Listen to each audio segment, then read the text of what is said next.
shotgun start, and it's just shred everything down below. And I thought at that moment, it's over. Vanya, with that single item, got themselves the win. But man, coming down here to the wire. Other trios popping off in this game as well. Kanata, right? Another savior, right? Please, NA. The difference is, though, Kanata actually is moving down a placement. Now, we can still make this up, right? It's not that many points far behind, but Kelly, we've got 2 more games.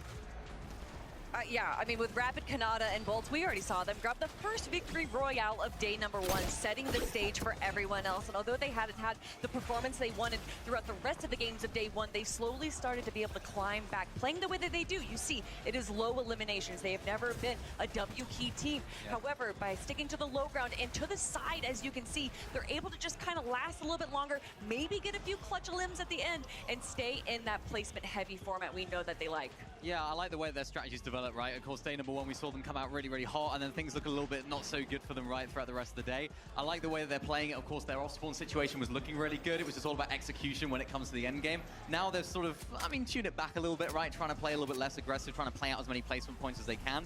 And now, 2 games to go, maybe they'll try and go a little bit more aggressive, try and push higher up, because they still drop down right there, right? We don't have long to go here before we jump back in the game. I wanted to highlight really quickly, Queasy, right? This is the first time we have seen him falter 15th place in that game, a single elim. Now we only have a 30-point lead. Guys, this is uncharacteristic. Maybe that reset wasn't helpful, but listen, we still have 2 games to go. Kelly, we can still pull this off. We can still do this. Listen, everyone always talks about caster curses, and I think that's hogwash, but then I spend half of our halftime show talking about Queasy's story in 2nd place, missing out on 1st place in the Invitational, missing out on 1st place last year, and now I'm wondering, why did you do this? Are they going to get 2nd once again? What I hope is he's learned. I hope he's learned from that last time out, right, getting 2nd place. And I hope that they can now hopefully take that into a few changes now into the last couple of games. Remember, they left it all the way down to the end last year. So, they had to make a decision. They decided not to land on the 1st place team. This time, maybe they'll make a decision, maybe they'll switch things up. I think they need to here, Zeke, because Vanya, Pixie, Maris, they're closing in and they're doing exactly what they needed to do, which is consistency. Dude, I'm telling you, and that's the thing, right, is we can't make a single mistake. Now, what started like yesterday is like, oh man, this is looking like P's game. Now we could be going into game 12, super close, and that's what we live for, right? We go into the last game not knowing who could walk away with the win. But again, Vanya, Queasy makes a single mistake. Vanya's right, he's waiting, praying on it. Yeah, and it was something I mentioned at the beginning of the show as well. The games that Queasy don't do well in, Vanya's team have to make the most of it. It's absolutely essential, and they're doing that to a T right now. After watching that replay, actually, I mentioned that Vanya actually found heals. I have no doubt they actually set that up, right? Because they had 100%. The edit, right? So they had all the heals in there, they had everything that they knew that was there, and even on those comms as well. Really impressed with this team because, of course, their first native language is not English. They're communicating in English. We heard it in that listening right there. And that's so hard for people that live in, of course, different countries and are from different countries, speak different languages. I mean, I feel like we don't talk about it enough in Fortnite, but that is a skill in itself. I mean, and that's a really good call out when you say that when Queasy is doing poorly, that's when Vanya does well. And I actually think those are the few games that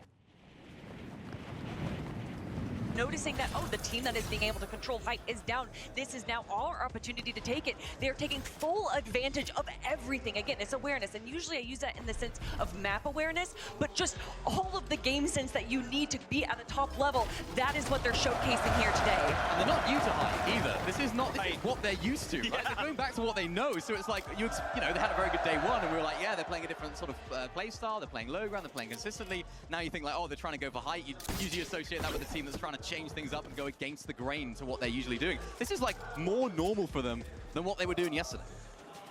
Another team that I really want to give a shout out there too is, of course, one from our smaller region in the top 10 right now, and that's King, Phaser, and PH. Then they played that game so smart, where they kind of went for this dead side rotation. The zone went up a hill, and everyone started to climb up, fighting for a position, and they just kind of went around the hill. That can be a little dangerous. Obviously, building up the hill, if the zone doesn't pull favorably, can be disastrous, but luck had it their way. They were able to pull zone and then kind of control the low ground. It was really smart from them, and I love to see our Brazilian trio up in the top 10. And forget as well, they came to NA, right? They decided they wanted more practice. They wanted to kind of refine their skill set. And Mini, that's showing here on a global stage. Yeah. It looks so good. And also, they played in EU last chapter as well. Chapter 5, they came on over to EU, had a little go there as well. It wasn't necessarily successful for them, but showing what they can do here. That's right, Mini. I'd love to keep talking. That battle bus horn has come, so it is time. Game number 11. Let's go.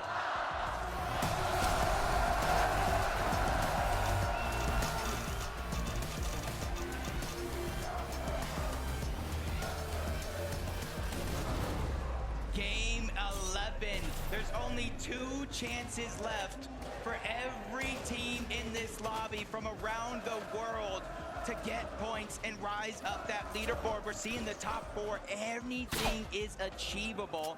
But we had Levin on the last broadcast hyping up, representing EU. I had to bring a brother from NA over. Vivid is going to grace us here this time around. Jacob, they had to bring in all the stops for this one. We've been talking about it all day. Yeah, NA's looking a little rough. We're still fighting for 3rd place right now, but we know how the fights early game are going on. It's all about Rangers ruin. And Tayson gonna be the first touchdown, grabs the chest. Chino running around, but nowhere left to run. Pablo, though, with the sweeper finds Tayson. It's gonna be Chicho. Mario, but Atris has a real chance. Atris takes out Pablo. It's all down to the 1v1, and Ferdoxy immediately heading for the high ground. Doesn't want to get trapped with the swarm, but that separation, he hasn't had a chance to utilize his shield potion just yet. Atris, on the other hand, wrapping around, taking out, stopping Fred in the midst of healing. But Atris, he just can't close the gap. He doesn't have any materials. Ferdoxy doesn't have a whole lot left to work with either, but he has the build in his favor. And Atris, he'll opt to try and trade, but it's the patented Fred Lurk, and he's creeping up. Atris can't get the revive. Ferdoxy through the window, and Atris still can't find it. He got multiple pieces through that wall, and even the cone inside. He's trying to distract him long enough while he backtracks and tries to go revive for revive. So no longer going to be a 1v1. Tayson and Pablo are back into the game, but business as usual. Kazi, Tinka, and Aspect are looking to third party this fight.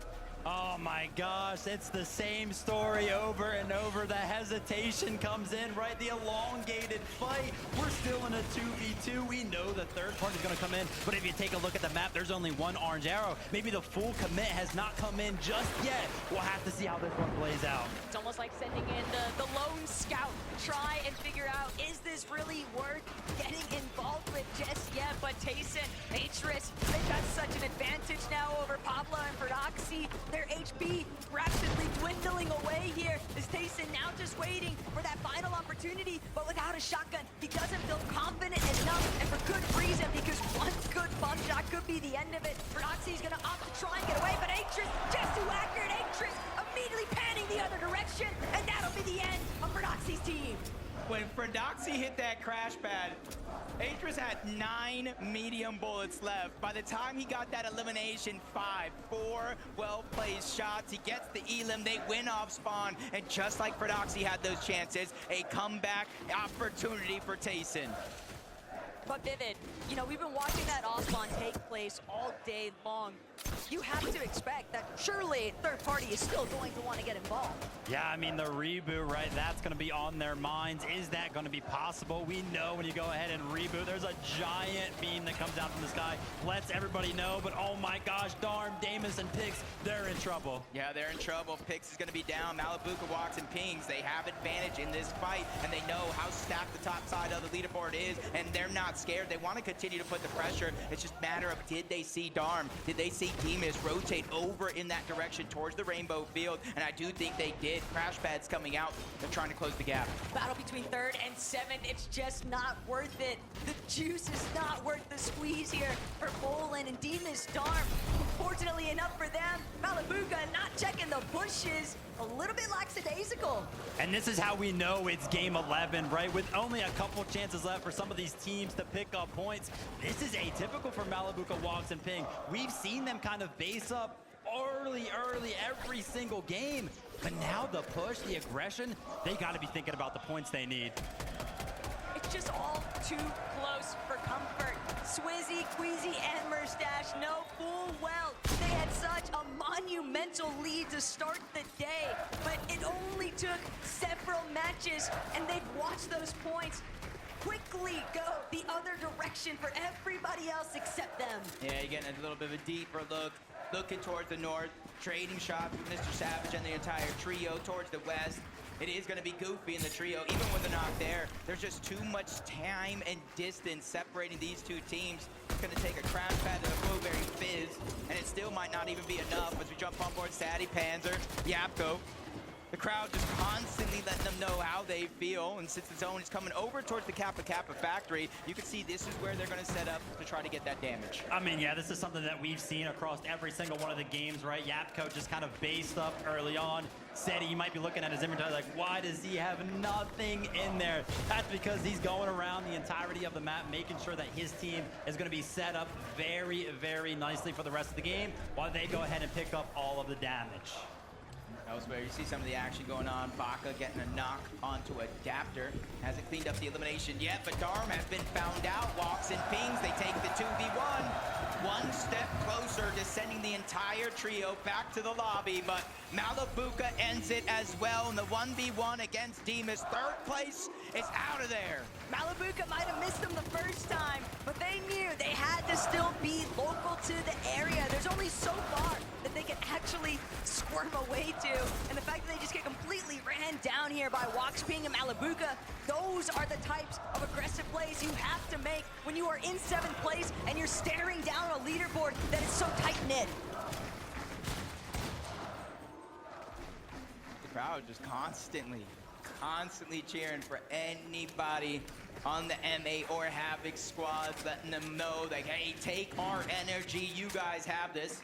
As Yamzo clicks and Higgs, different strategy this time around. Instead of sitting on top of Supernova Academy, and they're going for a lurk. Kanata, Rapid, and Bolts, and they do see all the information in the feed. So if any of them do get knocked, I expect Clicks and his trio to run straight over and try to get the chop, clean up what could be good damage. Yeah, but this is something that we've seen before, right? Socials were kind of talking about how Clicks, yeah, they might have gotten a knock on this exact trio before, but they were a little bit hesitant to go ahead and push, right? Are we going to see something similar right now? Will they go ahead and full commit? I mean, 12th place going into game number 11. You would imagine you got to be thinking this time, we got to go for it. But sometimes, if you let it sit too long, your plate starts to go cold, and if they don't act fast, they're gonna maybe have to watch this opportunity completely pass them by. The big thing here, too, is that Kanata and Bolts, they're not even replenishing their shields. They are totally content with being knocked inside of their surge base. They've got Rapid, healthy. I mean, that's your IGL, so of course he's just refarming all of the materials, looking for extra ones as well. I mean, that's scary. You're sitting on the global stage right now. I can tell you right now, Jacob, if I was sitting up there with no shield on, knowing that so many of these competitors have been making plays on these exact type of bases. We've seen it time and time again, not only throughout the year, but throughout this exact competition. That plays, these sneaky plays for the bottom of these surge towers, they are made all the time. You have no shield right now? It's just into my head. I'm thinking, don't be suspicious. Don't be suspicious. They're trying to watch out for Rapid. They know they're focused on top over at the OXR HQ, and they know Rapid is wandering around on the low ground, replenishing all of the materials that they use to build that surge tower, and they're just waiting, like I said, for that knock or for an opportunity to get that 3v1 onto Rapid, whichever one comes first. But if Rapid goes one step too far, Iamzo, Clicks, Higgs, the moment that they realize that he's by himself, Rapid would actually be the best player to hit a nice 3-2-1 on, because he's the one carrying everything for Kanata and Bolts right now. He has max materials just about. He's still trying to finalize just the last few components. Clicks, Iamzo, Higgs just creeping forward. Rapid starting to make his way up, but they've been exposed. They took moments. Situation here, but Bolts, Kanata with a plethora of heals in this surge base. This is not the place to be for Clicks, Iamzo, and Higgs. All three are up above. Here it comes. They pop the Flowberry Fizz just in time, but Clicks landing an immense amount of damage, getting Bolts down to just a sliver of HP, and they're immediately pushing over. Vivid said it, and he meant it. They are learning their lesson. 331 points. They fell outside of the top 10 with 2 games left. They have to take these chances.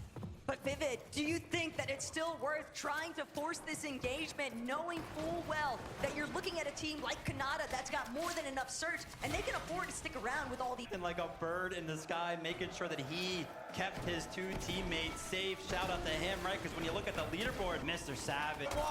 There's just so much distance before he reaches the ground.